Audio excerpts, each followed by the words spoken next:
Bonjour mesdames et messieurs, bienvenue dans ce webinaire Tech Expert qui sera présenté par Bertrand Bousselier, que j'espère vous Bonjour à connaissez vous tous tous. aujourd'hui. La thématique de ce nouveau webinaire sera sur les solutions WDECT, la solution Wildix WR. Donc, n'hésitez pas à poser vos questions comme d'habitude dans l'espace questions. Tous vos micros sont coupés parce que vous êtes beaucoup, vous êtes déjà 48 participants à être connectés. Voilà, donc et on répondra bien sûr à la fin de la présentation à toutes vos questions. Un très bon webinaire. Merci Sophia pour la présentation. Bonjour à vous tous. Pour ce jeudi webinaire Tech Expert, nous allons voir les solutions de CT WR. Le sommaire, on va commencer tout simplement déjà par décrire qu'est-ce que le système de ECT pour bien poser les bases en fait de ce webinaire. En deuxième point, nous verrons le Wildix WR, donc les avantages de ce système. Nous allons faire un petit point sur en fait le matériel, donc les bornes d'accès, le système multicell et unicell WR, les combinés bien évidemment en objet. Donc après, on va rentrer vraiment dans le dur du sujet à partir du point 6, l'inspection de site, c'est vraiment une chose des plus importantes. On verra aussi les moyens de vérifier la couverture radio, donc je vous donnerai deux moyens différents, vous allez voir les petites différences. Un petit point pour planifier une installation. La stratégie de placement des bornes d'accès répéteurs, là bien souvent on a des questions de la part de nos partenaires, donc on pourrait voir ça. L'analyse de l'installation, donc, comment analyser toute la partie installation. Un petit point aussi assez sympa sur les voyants, les LED en fait de nos différents bornes et répéteurs, parce que bien souvent il y a plusieurs couleurs. Vous ne savez pas toujours ce que ça représente et ça peut vous aider lors de votre installation ou dépannage. On fera un petit point donc sur le WR headset. Donc je l'ai remis là, on l'avait vu dans un webinaire il y a quelques temps, mais vu que c'est du 2CT, j'ai remis, donc on va pas s'étendre non plus, mais vous l'aurez déjà dessus. Et le point 13, les 5 règles à suivre pour installer votre système WR2CT. Et bien évidemment, on finira par les questions-réponses. Donc le système 2CT, je pense que tout le monde connaît le 2CT, hein, c'est une norme qui existe depuis des années sur plusieurs systèmes de téléphonie. Donc c'est une technologie mondiale hein, pour des applications, comme vous savez, voix et données. Donc ça a été créé, comme vous pouvez le voir, en 1992. Le DCT, il y a une bande de fréquence qui va de 1880 à 1920 MHz. Il existe en fait deux normes de CT. Donc ça c'est important qu'on s'attarde un petit peu là-dessus. Vous aviez la plupart du temps l'habitude d'utiliser la norme GAP, qui est une norme qui est assez ancienne, qui date de 1996. Wildix, en fait, n'utilise pas du tout la norme GAP. En fait, nous utilisons la norme CAT-IQ. Donc, c'est la Cordless Advanced Technology, Internet and Quality. L'avantage de cette norme, c'est qu'en fait, on fait passer dans la bande DECT de la data, ce qui nous permet d'amener des fonctions supplémentaires, comme vous l'avez pu le voir sur nos DECT Wildix. Par exemple, en fait, la prise en charge des annuaires directement depuis vos DECT, le fait de pouvoir voir vos collègues, s'ils sont occupés, pas occupés. Donc, ça vous amène vraiment, on va dire, de la valeur ajoutée dans le 2CT. Donc nous, pour chose déjà très claire, pour poser les bases, on ne supporte pas les 2CT GAP. Donc si vous avez d'autres 2CT, d'autres marques qui sont GAP, ça ne fonctionnera pas avec Wildix. Nous, c'est seulement les 2CT à la norme CAT-IQ. Voilà. Au niveau donc des avantages déjà de ce DCT Wildix, donc le plus important bien évidemment, c'est l'approvisionnement automatique pour un raccordement beaucoup plus facile, beaucoup plus aisé en fait sur vos IPBX Wildix. Donc, si on détaille les avantages les plus marquants en fait de notre technologie, déjà, comme je vous le disais tout à l'heure, c'est la norme de DCT CAT-IQ. Donc, cette norme qui est vraiment à la pointe de la technologie par rapport aux anciennes normes GAP. De base, nous supportons le G729 et le G711. Nous avons aussi un codec large bande G722 qui est supporté. Nous avons bien évidemment la synchronisation automatique, les annuaires intégrés comme je vous l'avais dit, donc support de LDAP. L'auto-approvisionnement, c'est ce que je vous avais dit tout à l'heure. Donc l'annuaire aussi d'entreprise. On peut voir la visualisation de la présence des utilisateurs directement. Comme vous le savez, sur le WR150, donc ça on le verra tout à l'heure quand on verra les combinés, qui est le plus haut de gamme, celui qui a le petit bouton rouge en haut, en fait, on peut avoir les alarmes pour les travailleurs isolés, ce qu'on appelait PTI, protection du travailleur isolé. Nous avons des fonctions évidemment d'itinérance automatique multicell WR entre les bornes et on supporte bien évidemment les répéteurs.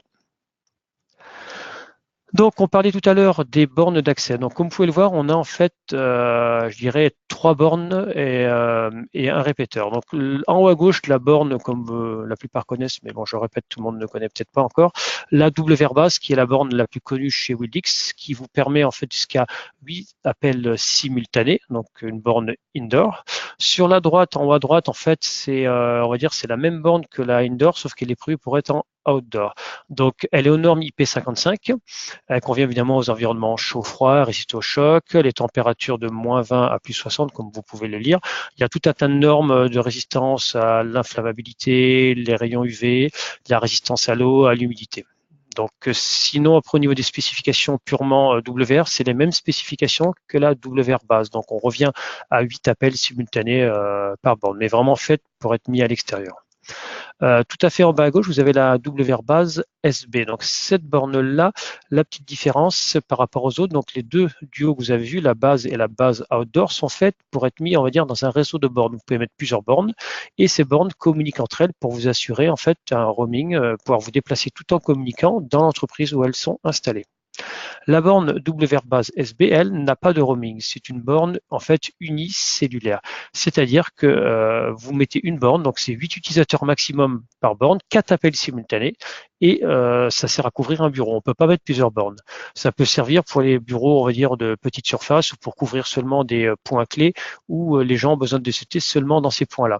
On ne peut pas se déplacer s'il y a plusieurs bornes dans une entreprise. On ne peut pas se déplacer de borne en borne, ça ne fonctionnera pas. Elle est vraiment faite pour être mise toute seule. Et donc sur ces 3 bornes, nous pouvons rajouter, comme vous pouvez le voir tout à fait en bas à droite, des répéteurs. Donc ces répéteurs, en fait, on peut en mettre 3 maximum. Alors les répéteurs, ils peuvent être connectés à la chaîne, c'est-à-dire on peut mettre une borne, un répéteur, un répéteur, un répéteur, ou on peut mettre une borne et après en étoile, avec un répéteur à droite, à gauche, et ainsi de suite. Attention, les répéteurs ne peuvent pas servir à connecter 2 bornes entre elles. Ça, c'est super important. Voilà. Et donc, c'est 4 appels simultanés par répéteur. Ce qu'il faut savoir aussi sur le répéteur, autre point vraiment intéressant, c'est que le répéteur doit être mis en fait dans un endroit où il capte encore très bien la borne, puisque le répéteur fait seulement, il va répéter en fait le signal de la borne. Donc, si vous le mettez dans un endroit où il ne capte pas bien la borne, il ne va pas répéter un bon signal. Donc, ça, c'est vraiment le point le plus crucial. Je le mets à un endroit où on capte encore vraiment la borne à 100%. L'autre point intéressant pour le répéteur, c'est qu'il n'a pas besoin de câble réseau, seulement une prise électrique pour l'alimenter, et ce qui permet d'augmenter la couverture. Au niveau des canaux, il va reprendre les canaux maximum de la borne sur laquelle il est accroché. Donc le système multicell est en fait unicell, c'est ce que je vous ai expliqué un petit peu avant, mais là l'avantage, on a des petits schémas. Donc sur le schéma du haut, vous pouvez voir en fait 4 bornes, donc là on a mis des bornes WR, les grosses bornes. Ça vous permet en fait, en faisant un réseau de bornes, de pouvoir vous déplacer, comme vous le voyez sur le dessin, de borne en borne, tout en communiquant sans perte de communication. C'est vraiment un système unifié pour pouvoir vous déplacer tout en téléphonant sous couverture du système DECT. Donc, on peut avoir jusqu'à 1000 utilisateurs enregistrés, 30 utilisateurs enregistrés par base. Bon, ça, on commence à avoir un système assez gros. L'autre solution que je vous ai expliquée, donc, c'est les WR Small Business. Donc, comme vous pouvez le voir en bas, vous avez en fait une borne et au maximum, on peut avoir 8 utilisateurs, mais 4 appels simultanés. Sur les deux schémas, vous pouvez voir, bon, ça ne se voit pas très bien parce que c'est un peu petit, on a rajouté on a rajouté en fait des répéteurs.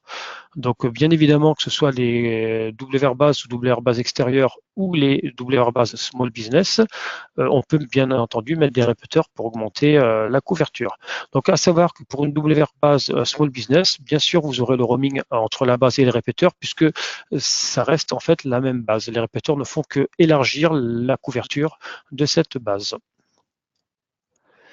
Donc les combinés, on va passer sur ces petits combinés. Donc le plus simple, le WR70 que vous avez sur votre gauche de la slide. Donc lui, c'est très très simple. Donc qu'est-ce qu'ils ont en fait tous comme caractéristiques principales?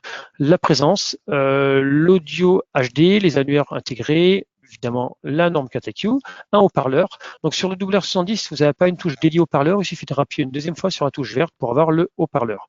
Ils ont tous une prise jack 3,5 sur le côté si vous voulez mettre un casque audio. et enregistrement automatique voilà, en réseau multisite. Le WR 100, donc en fait c'est tout ce qu'on a vu sur le WR 70. La petite différence, l'écran est plus grand. La résolution, bien évidemment, est augmentée. Il est vibreur, il y a un clip ceinture et on peut faire du push to talk. Le WR70, vraiment la force réside dans trois points principaux. L'IP65, donc résistance au choc avec la voussure. Le Bluetooth pour pouvoir connecter une oreillette et la protection du travailleur isolé. Donc voilà pour le WR150. Donc la première chose à faire quand vous arrivez déjà chez un nouveau client pour pouvoir installer une solution de CT, c'est l'inspection du site. Ça, il faut vraiment le faire avant chaque déploiement. Donc comment l'on peut faire? Déjà, le premier point le plus important, c'est qu'au niveau des bornes, on ne doit pas dépasser les moins 75 dBm. Donc en fait, on a un niveau de RSSI, il doit être supérieur à moins 75 dBm. Alors juste pour clarifier, supérieur à moins 75 dBm, en fait, vu que c'est du moins, il faut descendre. Donc il faut que ce soit à moins 74, moins 73.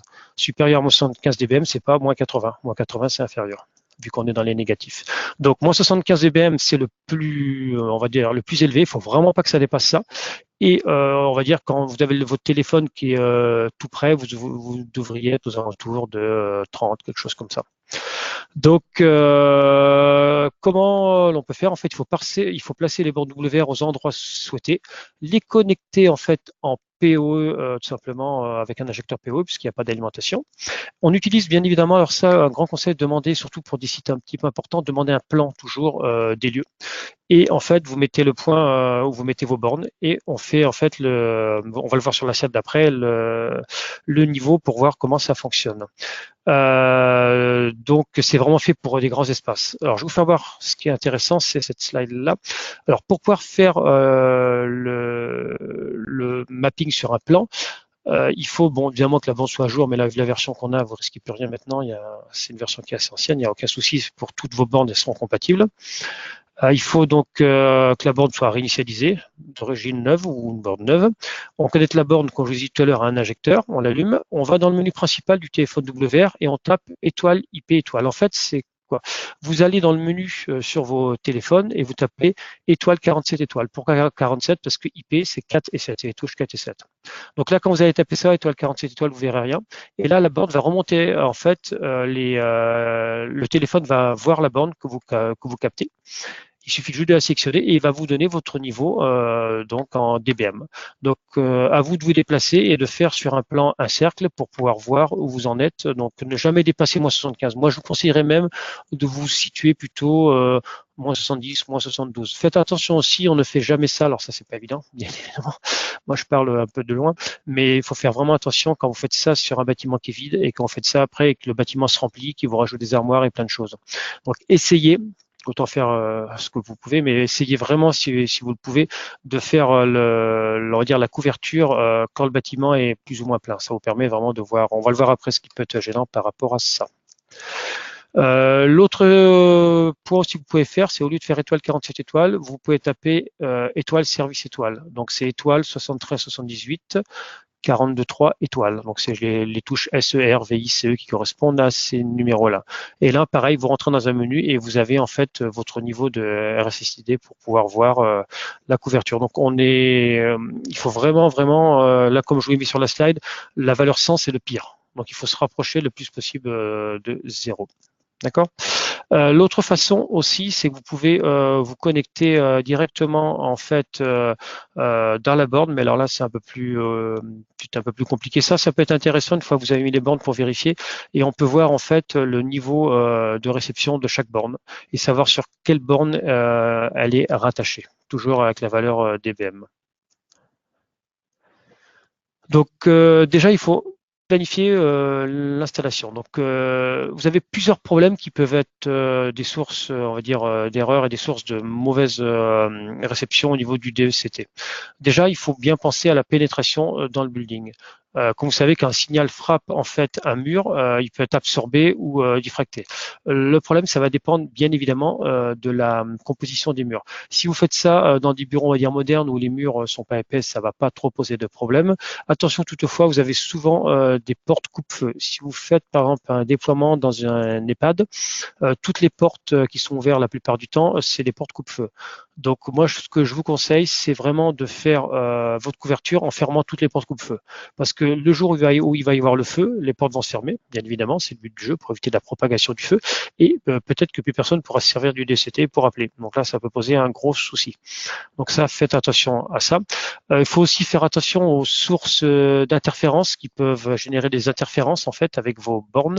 Donc, comme je vous l'ai mis dans la note, il faut vraiment les éloigner des passerelles GSM, parce qu'on se retrouve sur des fréquences qui peuvent être plus ou moins similaires. Donc ça, c'est embêtant. Et il faut faire aussi attention entre la distance des bornes. Donc toujours pareil, attention si vous avez, je sais pas, dans la société, je sais pas si c'est quelqu'un qui fait des fruits et légumes par exemple, pour avoir des gros frigos qui peuvent perturber, des moteurs qui s'allument. Ça nous est arrivé une fois avec un partenaire. On a eu des soucis avec des chariots en fait électriques qui chargeaient. Donc ça c'était pour une équation de fruits et légumes. À chaque fois qu'ils mettaient les chariots électriques à charger, il y a une borne de l'autre côté du mur, ça perturbait. Donc vraiment il faut passer du temps. Le plus long en fait pour une installation DCT, c'est vraiment la prévisite. Il faut vraiment passer énormément de temps. N'hésitez pas à perdre du temps là, vous allez en gagner après. Ça c'est vraiment la chose la plus importante. Donc au niveau de stratégie de placement des bornes, donc les antennes sont omnidirectionnelles. Donc c'est vrai qu'on pourrait croire que c'est pas forcément important de savoir où on les place puisque c'est dirigé vraiment dans tous les sens. Mais il y a quand même des recommandations à respecter. Déjà, essayez de les mettre dans les couloirs. L'avantage de pouvoir les mettre dans les couloirs, c'est que ça peut se diffuser très rapidement grâce justement à ces ouvertures. Faites attention aussi aux bâtiments sur plusieurs étages. Vous pouvez les mettre côté opposé. Donc ça, c'est super important et afin de couvrir étage par étage. Donc ça, pareil, vérifier.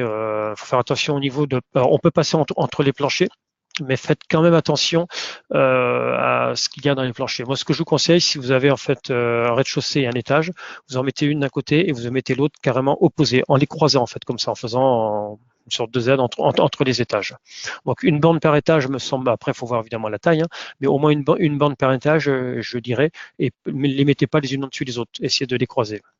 Après, l'idéal, évidemment, dans les grandes salles, essayez de passer le plus central possible, ça vous permet de conduire vraiment voilà, d'avoir vraiment une bonne partie de couvert. Attention aussi au faux plafond, les bornes doivent être apparentes. Si votre client vous dit que la borne, il ne veut pas la voir parce qu'elle n'est pas belle, peut-être, mais c'est à vous de lui dire que voilà, ça va poser problème. Si vous la mettez dans les faux plafonds, déjà, vous verrez pas s'il y a un problème, on la voit plus. Et les faux plafonds, c'est les armatures métalliques, donc ça réduit vraiment voilà, la couverture de la borne. L'autre point au niveau des montages, les bornes doivent être montées à la verticale sur un mur. Voilà, évitez de les poser, faire comme des bornes Wi-Fi. Il y en a certaines qui peuvent se mettre en plafonnier. Là, il faut éviter ça. Les bornes doivent être toujours montées donc le plus haut possible et surtout en dessus des objets obstructifs. Si vous avez des armoires, il faut vraiment que ça soit passé en dessus des armoires. Si vous avez une borne évidemment qui est cachée derrière une armoire métallique, donc d'où l'intérêt de pouvoir faire, on va dire, la couverture une fois que le bâtiment est aménagé. Si le bâtiment n'est pas aménagé, pensez quand même, donc les plafonds standards, c'est on va dire du 2,50 m dans les bureaux, pensez à les placer vraiment le plus haut possible à ras le plafond. Voilà, pour pas que ce soit mis derrière une armoire ou avec une armoire qui soit sur le côté si vous les placez plus bas. Donc au niveau de la chaîne DECT, ce que j'expliquais, donc les bornes, quand vous mettez une borne, vous devez après suivre une deuxième borne, une troisième borne et ainsi de suite. Les bornes constituent une chaîne. Donc ce qu'on appelle l'arbre de la chaîne DECT. En fait, ça correspond vraiment à votre déploiement réel de vos bornes. Donc vous pouvez le voir en fait si vous connectez en direct dans la borne.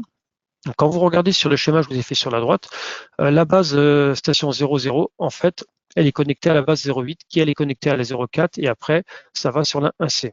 Comme vous voyez, il y a un obstacle entre la 00 et la 04, donc ça, c'est pas un problème. Du moins qu'en fait, la borne puisse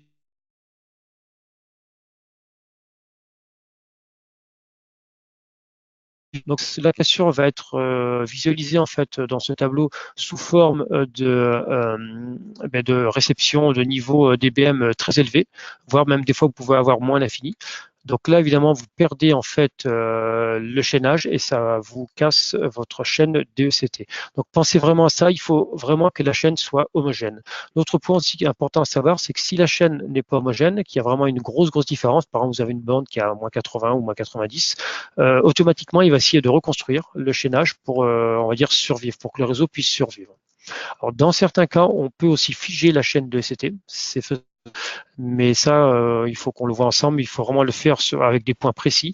Et pour pouvoir le faire ça, on peut pas vous le faire nous si vous nous le demandez comme ça. Il faut qu'on ait vraiment un plan du bâtiment.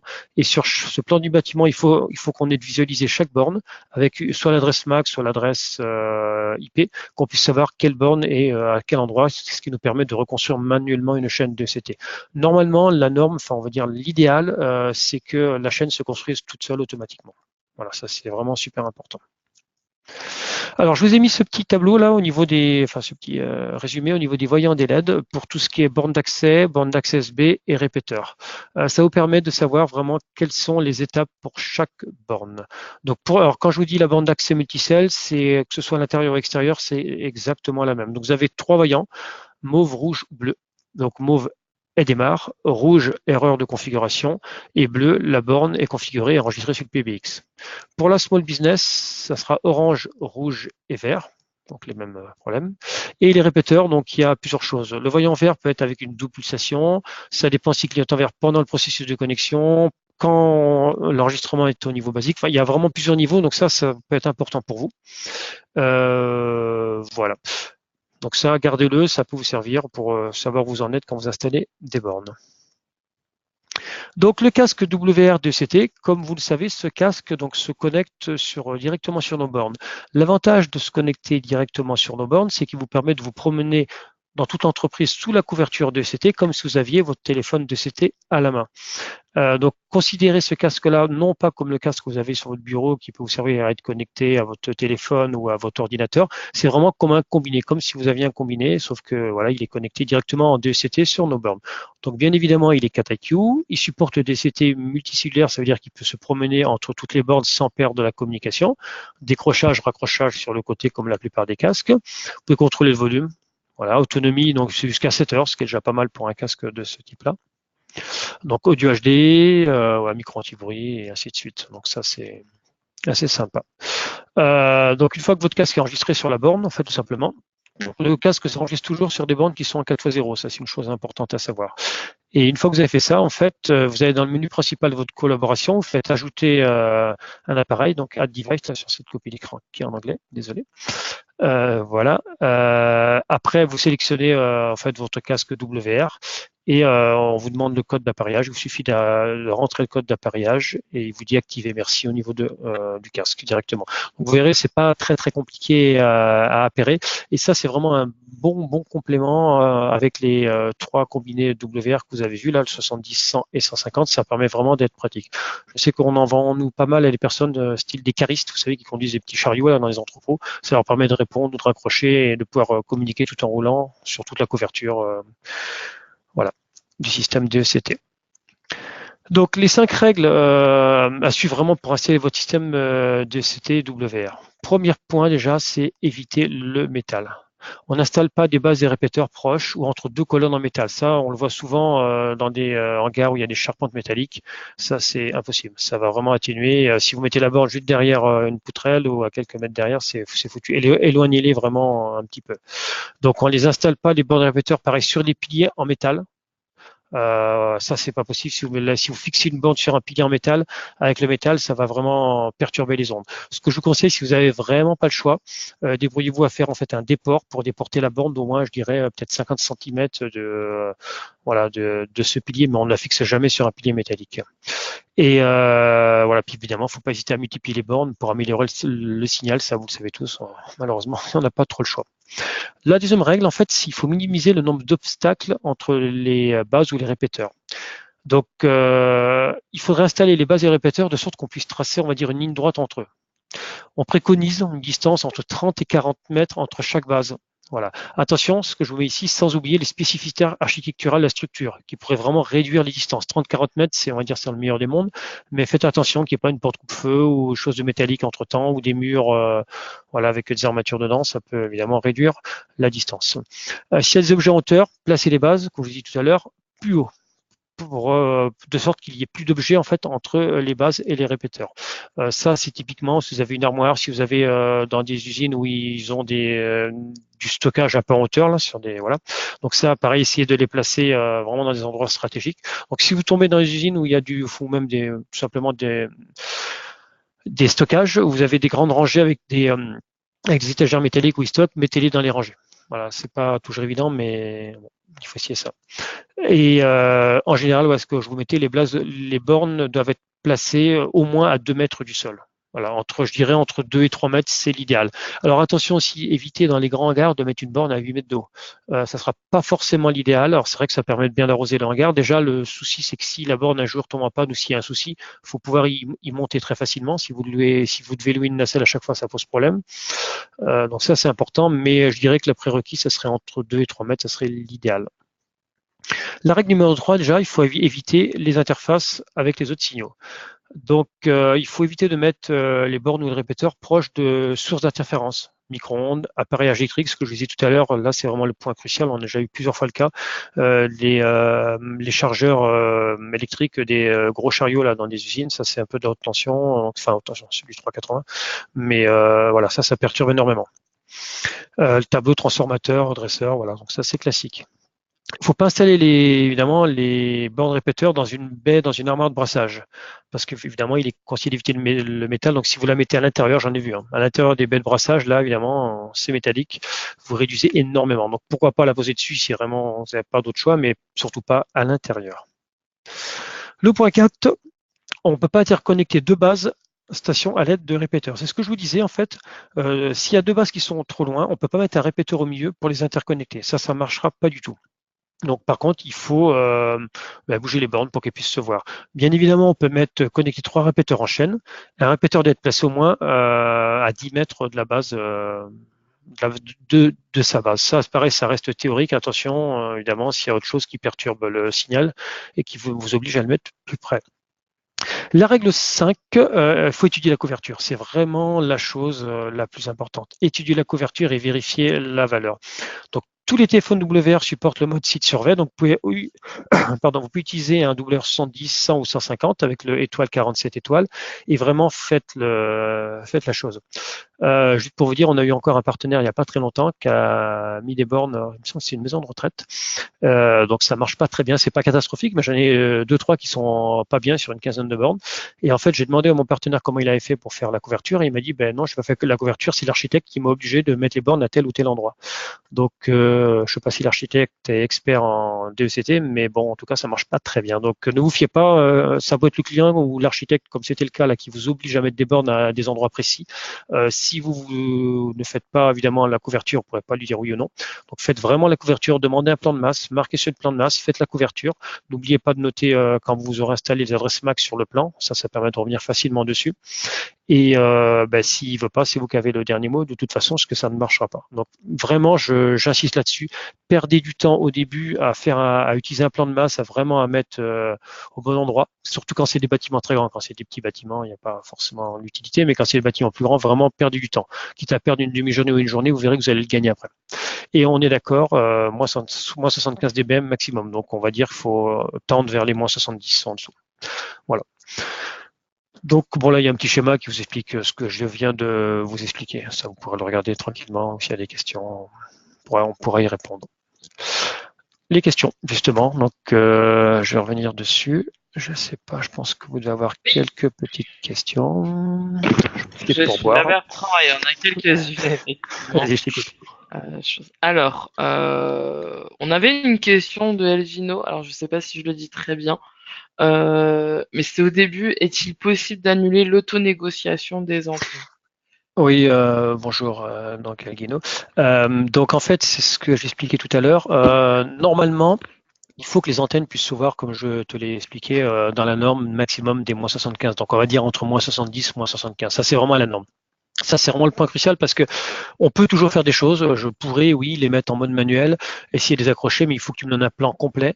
Il faut que tu me donnes les adresses IP de chaque borne ou adresse MAC, qu'on puisse voir comment on peut les accrocher. Pourquoi pas? C'est pas l'idéal, c'est pas fait pour à l'origine. Vraiment, ce qui est fait pour, c'est d'avoir une couverture optimisée. Alors, je sais que je parle, moi, je suis dans mon bureau tranquillement chaud, mais bon, j'en ai fait les bornes de CT pendant pas mal d'années sur d'autres systèmes. Je sais ce que c'est que de placer des bornes. Je sais aussi ce que c'est que de tirer des câbles, mais malheureusement, ça marche comme ça. Donc, il y a des choses qui sont possibles, mais vraiment essayer de faire au maximum, de faire une couverture correcte et on étudiera après. Merci. Ensuite, question de Dominique Mayano. Bonjour Bonjour Dominique. Dominique. Le système fait-il de la répartition de charge quand plus de 30 utilisateurs sur une zone avec deux bases pour la zone? Alors, l'idéal, en fait, voilà, c'est que si tu as une zone où, par exemple, alors que ça peut être plus de 30 ou ça peut être aussi plus de 8 communications, tu peux avoir une zone où une borne couvre amplement, mais tu as besoin d'avoir, je sais pas, 14 DECT, donc là, qui doivent surtout téléphoner en même temps, c'est surtout ça le point crucial, là, dans mon exemple. Dans ce cas-là, oui, il faut mettre deux bornes. Alors, ne mets pas les deux bornes face à face dans la pièce, essaie de les mettre aux angles opposés. Et oui, normalement, ça se sépare entre les deux. Ça va se mettre. Si une borne est pleine, ça va passer sur l'autre, tout simplement.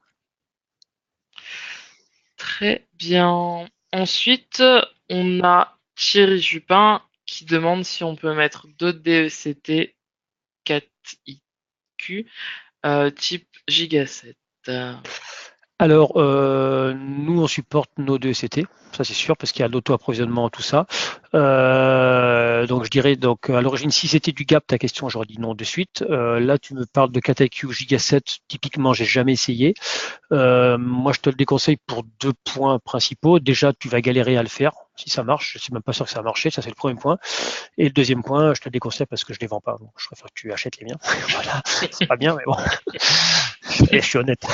Mais non, comment dire, Puis, je pense que tu vas perdre beaucoup de temps. Je suis même pas sûr que ça marche. Et nous appelle pas pour tester parce qu'on va pas le faire forcément. Après, je peux pas t'empêcher de le tester. Hein. Si ça marche, tant mieux. Mais déjà, tu es sur la bonne norme. Tu es sur du KTQ, donc pourquoi pas. Mais tu n'auras pas d'auto-approvisionnement, tu n'auras rien du tout. Pour les accrocher sur les bornes, je sais pas comment, je sais pas. Franchement, j'ai jamais essayé, donc je ne veux pas te dire non, mais je te le déconseille vraiment. Bon, hormis la petite blague que je les vends pas, ça c'est un petit point, ok. Mais tu vas vraiment galérer, perdre énormément de temps et bon, je sais pas comment tu vends ta main-d'œuvre, mais c'est peut-être pas rentable au bout d'un moment. Si tu en as qu'un, après, il faut voir. Je sais pas. Voilà. ensuite, peut-on mettre des antennes externes sur des bornes externes? De Thierry C'est qui Jupin. ça? Thierry Jupin, Toujours toujours. Thierry Jupin. Thierry Jupin, Thierry, du coup, oui, les bornes externes sont les mêmes que les bornes internes, sauf qu'elles sont, comme tu as vu, il y a des normes, des spécificités, les composants sont pas les mêmes, mais c'est le même style. Donc, elles peuvent être dans un chaînage avec des bornes internes, bien sûr, il n'y a aucun souci. Hein. Alors, tu peux commencer à l'intérieur avec tes bornes internes, et pour l'extérieur, tu continues le chaînage avec une borne extérieure, et tu peux revenir après sur une borne interne, ça ne pose pas de problème. C'est fait pour. Tout en respectant, c'est la même norme après, hein, moins 75 dBm maximum. Hein. Donc, essaie de te tenir plutôt aux alentours des moins 70, ça serait top. Autre question de Thierry. Bon, il y en a encore deux autres. Après, on passera à Thierry, Arnaud. vas-y, vas-y. Push to talk, c'est quoi?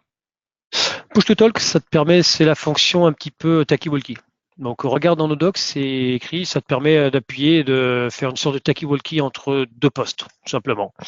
Après, bon, utile ou pas, je ne sais pas. On a cette fonction, il n'y en a pas beaucoup qui l'ont utilisée, mais c'est la fonction t'appuies pour parler, quoi. Push to talk, donc c'est du talkie-walkie. C'est écrit dans la doc des WR, tu trouveras cette fonctionnalité. Ensuite, il demande s'il peut utiliser ce document à des fins pédagogiques pour un UIT. Je pense que moi, j'y vois aucun problème. Hein. D'ailleurs, si tu veux avoir Pour les le document, pour présentations. faire quoi? C'est quoi la fin? J'ai pas compris. Pour À des fins pédagogiques dans un IUT. Tu sais. Ah oui, oui, bah de toute façon, tout ce que j'ai vu dans le document, il n'y a rien de caché, hein, c'est sur notre site web en Oui, public, donc oui, oui, pourquoi oui, pas. il n'y a pas de problème. Si tu arrives N'hésite pas à revenir à vers nous là-dessus. voilà, si tu arrives à leur vendre du Wildix aux petits jeunes, aux épicosés, non, ça me va bien. Mais après, tout est sur le site web, donc il y a rien de caché. Très bien. Ensuite, une question d'Arnaud Palat. Est-ce possible Et de faire Arnaud, un réseau WR avec des antennes placées dans un réseau différent? Exemple 2 dans le réseau LAN et 2 dans le réseau WAN.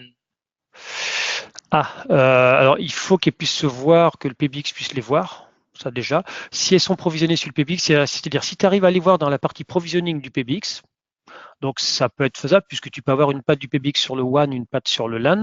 Les antennes évidemment n'auront pas la même IP, mais elles communiquent au niveau radio. Et après, elles sont liées entre elles après au niveau du PBX, puisque le PBX peut les voir. Alors évidemment, quand je t'explique, il faut qu'il puisse les voir sur les deux pattes. Mais je dirais que du moment que tu les vois dans le provisioning, ça ne me pose pas de problème. Voilà, dans la partie provisioning du PBX. Nicolas, donc, qui veut faire un petit warning sur le fait que les DECT sont limités à 2 communications, ce qui ne convient pas forcément à une standardiste. Est-ce que tu as quelque Oui. chose à dire là-dessus? Oui, j'ai quelque chose à dire, évidemment. Donc, c'est limité à 2 communications, c'est sûr. Et je comprends bien que ça correspond pas trop à une standardiste, mais après, gérer un standard, même avec des DCT qui pourraient, on va dire, gérer plus de 2 appels, ça n'a jamais été évident sur un DCT de gérer vraiment beaucoup plus d'appels. C'est vraiment un peu compliqué. Donc c'est vrai que ça ne correspond pas. Alors on en met souvent aux standardistes des DCT, mais c'est en complément du poste fixe. Nous vraiment, c'est que ça se passe comme ça, c'est-à-dire tu lui mets un poste fixe ou après ou du collaboration, ce qu'il veut, ou qui peut gérer plusieurs appels. Et après ton DCT, ben, ça sert vraiment temporairement pour bouger, mais gérer 3, 4, 5 ou je sais pas, ou 6 communications sur un DCT. Bon courage. Hein. Donc c'est vrai qu'on l'a limité à 2. Alors, je pense que c'est plus pour des questions de. Ça me paraît beaucoup plus raisonnable. Après, évidemment, on peut toujours en avoir besoin, mais malheureusement, nous, ça fait partie des limitations qu'on a mises. Je pense que c'est pas plus mal. Ça permet vraiment d'avoir des fonctionnalités qui soient vraiment utilisables, on va dire. Parce que même moi, franchement, je vois mal gérer 4 ou 5 communications sur un 2CT. Donc voilà. Désolé, mais ouais, c'est vrai que c'est bloqué à ça. Tu as raison. Il y a Gabriel Julien qui dit plus un avis. Il voyait pas trop l'intérêt du WR7 au début et puis il l'a testé et maintenant il est fan. Bah écoute, on est content. Ah, c'est bien. Voilà. Non, mais c'est vrai que ça reste atypique. Bon, il doit bien y avoir d'autres marques qui le font. De tête, je pourrais pas vous en citer comme ça. Mais ça paraissait. C'est vrai que tu as raison, Gabriel. Ça paraissait être un peu un ovni la chose. Mais en fait, une fois que tu as goûté, c'est quand même pas mal. Et ça peut t'amener justement, ça peut répondre à des points un peu précis des fois chez certains clients où du coup on était un peu dans une zone un peu trouble. Et là, c'est pas mal. C'est vraiment, c'est différent. Mais tout à fait. Question de Daniel Rodriguez qui demande si les Salut bornes Daniel. Wi-Fi à proximité peuvent perturber le signal DECT.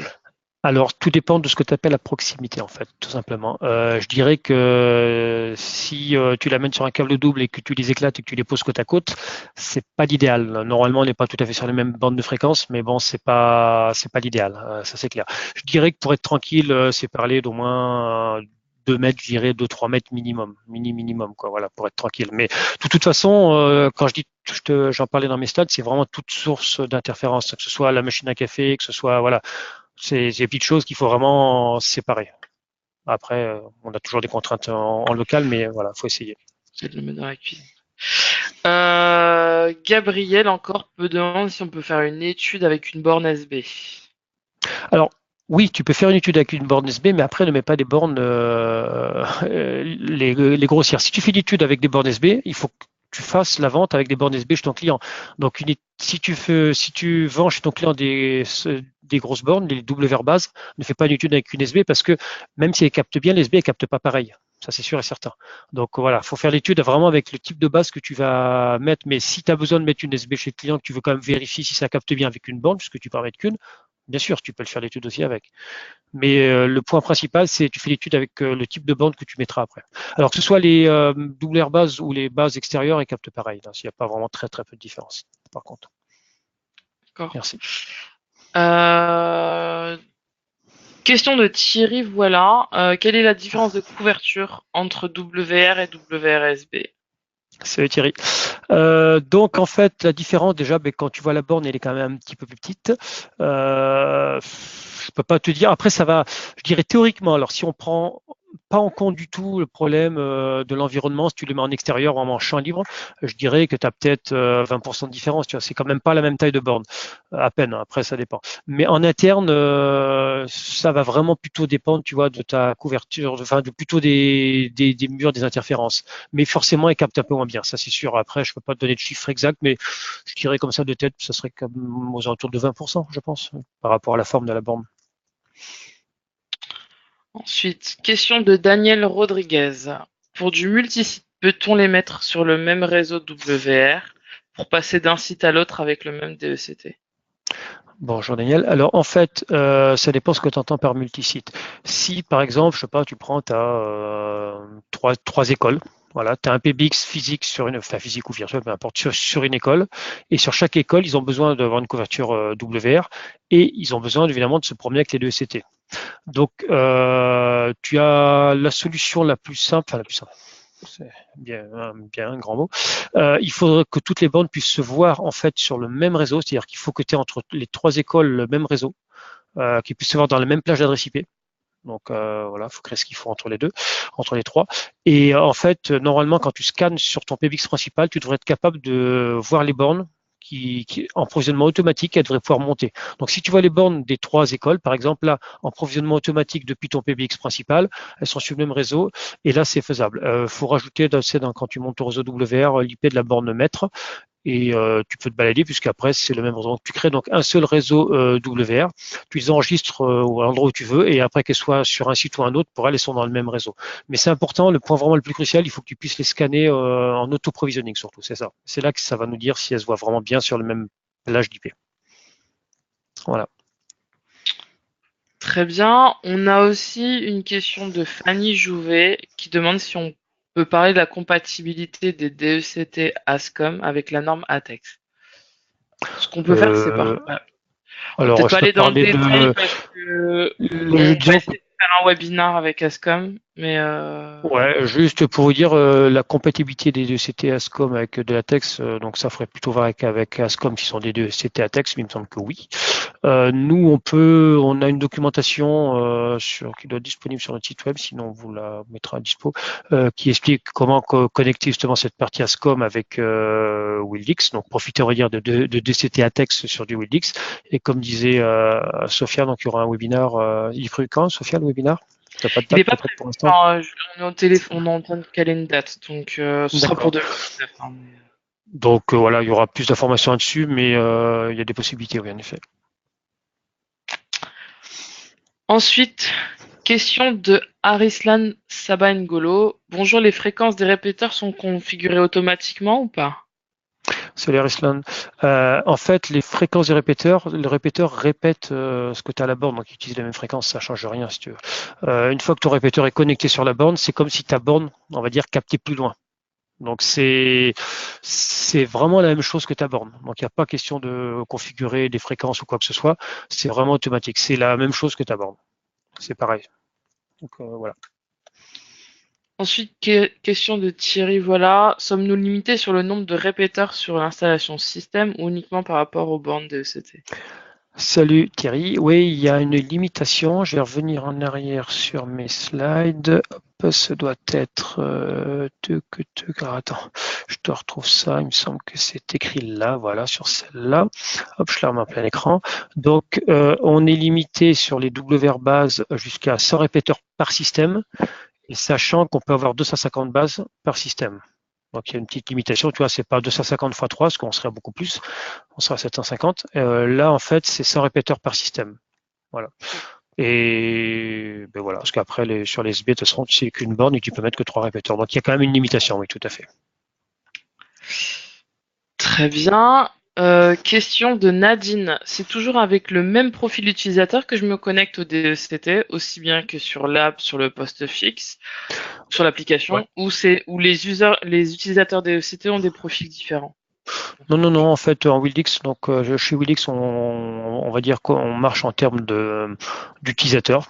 On crée un utilisateur, on crée un numéro, et ce numéro-là peut être aussi bien avec son login mot de passe, donc connecté sur votre ordinateur avec votre casque, sur un téléphone du type WP, je sais pas, 490, sur un Vision, sur un DCT. Sur le DCT, comme vous savez tous, c'est le code 99 pour se connecter. Il va vous demander votre numéro de téléphone. Il va vous demander votre code secret, donc il faut transformer, vous savez, le code en chiffres et on utilise seulement les 5 premiers et on peut taper 1 pour se connecter. Donc c'est vraiment l'utilisateur, peu importe on va dire, le dispositif qui va derrière, c'est le même utilisateur. Il n'y a pas de profil, je dirais qu'il n'y a pas de profil spécifique DECT pour pouvoir utiliser un DECT. Ça reste assez souple. Alors ensuite, elle précise, elle demande aussi si c'est la même licence qui permet l'accès au DECT. Je peux y répondre si tu veux bien. Allez, vas-y. Euh, alors, oui, en fait, on peut aller jusqu'à 10 dispositifs sur les licences essentielles business et UC Premium. Par contre, du coup, sur la licence basique, où là, tu as un seul dispositif, donc tu peux mettre un DECT, mais par contre, derrière, tu pourras pas forcément mettre l'application et la collab ou un poste fixe. Donc, sur les autres licences, oui, tu peux aller jusqu'à 10 dispositifs, donc le DECT est un dispositif. Mais par contre, sur la licence basique, il faudra faire un choix. C'était Alors, ça, voilà, Bertrand? c'est tout à fait ça. En gros, même avec une licence basique, on peut utiliser un 2CT. Ça, c'est pas un souci. La licence basique permet de faire de la téléphonie basique, on va dire classique. Donc, que ce soit un téléphone fixe ou un 2CT, ça reste de la téléphonie. Il n'y a pas de souci. D'accord. Voilà. Encore Thierry, dit-il le retour. Très bien. Ma question concernant les antennes était sur les antennes physiques, afin d'améliorer ou canaliser la diffusion des ondes en environnement externe, par exemple. Moi, je vends pas d'antenne physique, si tu veux. On peut pas connecter sur nos bornes une antenne extérieure, comme il y avait certains avec des ports, c'est quoi, celui du SMA, je crois, il me semble. On n'a pas ça. Nous, si tu veux, la borne, c'est la borne, mais on peut pas rajouter une antenne et la prolonger ou mettre des antennes plus puissantes. Donc, à l'extérieur, il faudra mettre des antennes extérieures et peut-être, suivant le cas, multiplier les antennes extérieures pour pouvoir faire un chaînage sur l'extérieur si c'est possible. Mais par contre, on peut pas, il n'y a rien pour visser d'antenne. Voilà, on est vraiment obligé d'utiliser ce que l'on a. On ne peut pas mettre d'antenne supplémentaire. Voilà, voilà. Euh, Question de Christophe Lavoyer. Bonjour, serait-il possible dans le futur de provisionner un WRHS avec un code différent de 000? Alors, juste, mais ça reste entre toi et moi, Christophe. En fait, tu fais un RSWR, tu le laisses en 4.0, parce qu'on ne peut pas faire autrement. Une fois que ton côté casque sont provisionnés, tu changes le code et ça marche. Mais si tu veux remettre un autre casque, il faut remettre un 4.0. Donc, c'est pour ça que ça reste entre nous deux. Voilà, tu peux pas aller bien loin avec ça, mais bon, si vraiment tu as un client que tu veux pas le laisser en 4x0, ben, tu provisionnes tous tes casques comme ça en 4x0. Une fois que c'est fait, tu rechanges le code en, je sais pas, 5.5.5.5 et les casques vont continuer à marcher sans aucun problème. Voilà, mais bon, ça reste un petit, voilà, c'est entre nous. Ok. Question de Pascal Gentil. Bonjour, l'accès au répertoire central est très long depuis un DECT. Est-il possible de réduire le délai? Euh, je sais pas ce que tu appelles très long, mais si tu dis que c'est très long, ça doit pas être facile à y accéder. Pour te dire, j'ai pas remarqué ça. Moi, j'en ai un sur mon bureau, j'ai un WR70 que j'utilise pas tout le temps, mais je l'ai de temps en temps. J'ai pas remarqué vraiment de grosses lenteurs, donc ça serait, tu dis, si vraiment c'est un point bloquant chez toi, un point crucial, n'hésite peut-être pas à revenir vers nous au support pour qu'on puisse analyser. Peut-être que c'est pas normal, que ce soit peut-être un peu plus long que sur un téléphone. Après, ça dépend. Si tu as beaucoup d'utilisateurs, pourquoi pas, mais je sais pas. Live par rapport à ton point précis. Ouais, ça ne devrait pas être Euh, normalement trop long. oui. Question de François Tugeban. Les bornes et les DECT SNOM sont-ils compatibles? Non. C'est que ça ressemble au nôtre parce que c'est le même, on va dire, usine qui coule du plastique qui fait la même que nous. La différence, en fait, c'est que nous, comme tu le sais, on a notre soft à l'intérieur. On n'a pas d'usine qui coule du plastique et qui soude des. Forcément, de temps en temps, tu peux retrouver à peu près la même chose. Malheureusement, ça n'a rien à voir. C'est pas la coque qui fait le reste. Après, que ce soit compatible, je sais pas comment ça fonctionne. Je crois que, il me semble qu'il y en a qui ont essayé des partenaires, mais j'ai pas trop de résultats. Je dirais que tu achètes les miens, mais après tu peux essayer, hein, je vais pas t'en empêcher. Mais c'est pas, voilà, je vais pas te dire non parce que voilà, mais j'ai pas de retour là-dessus, donc je peux Ok. peut-être être long à installer ou pas, mais à éviter. Question de Guillaume. C'est une question plutôt commerciale ou pas, mais c'est aussi technique. Ouais. Certaines fois, on est confronté à un bâtiment câblé en RJ11 pour les bornes. Y a-t-il une solution pour brancher du Woolix sans refaire l'intégralité du câblage? Alors, Divergence, je pense pas que tu aies beaucoup d'urgence, mais tu peux avoir des câbles téléphoniques du SYT, du câble téléphonique à l'ancienne. Malheureusement, les bornes chez tous les constructeurs maintenant, on va dire IP, c'est des bornes IP, quoi. Donc, t'as pas trop le choix puisque forcément du PO injecté dedans. Si vraiment, alors si c'est toute une ça va être très compliqué. Si c'est qu'un point ou deux, tu peux utiliser le VDSL qui te permet, on va dire, sur une paire de cuivre d'envoyer du PO et du réseau. Donc VDSL Extender, ça tu trouveras ça sur notre site. Ça peut être une solution, mais attention, tu peux pas. Ça va revenir cher, je pense, c'est quand même très cher. Après, voilà. Malheureusement, sur du câble téléphonique SYT, tu peux pas. Oui, ça peut être un problème, malheureusement. Voilà. Mais regarde du côté du VDSL Extender, si c'est quelques bandes, ça peut te dépanner. D'accord. Question de François. Alors, je vois une question de François, c'est celui-là, ouais.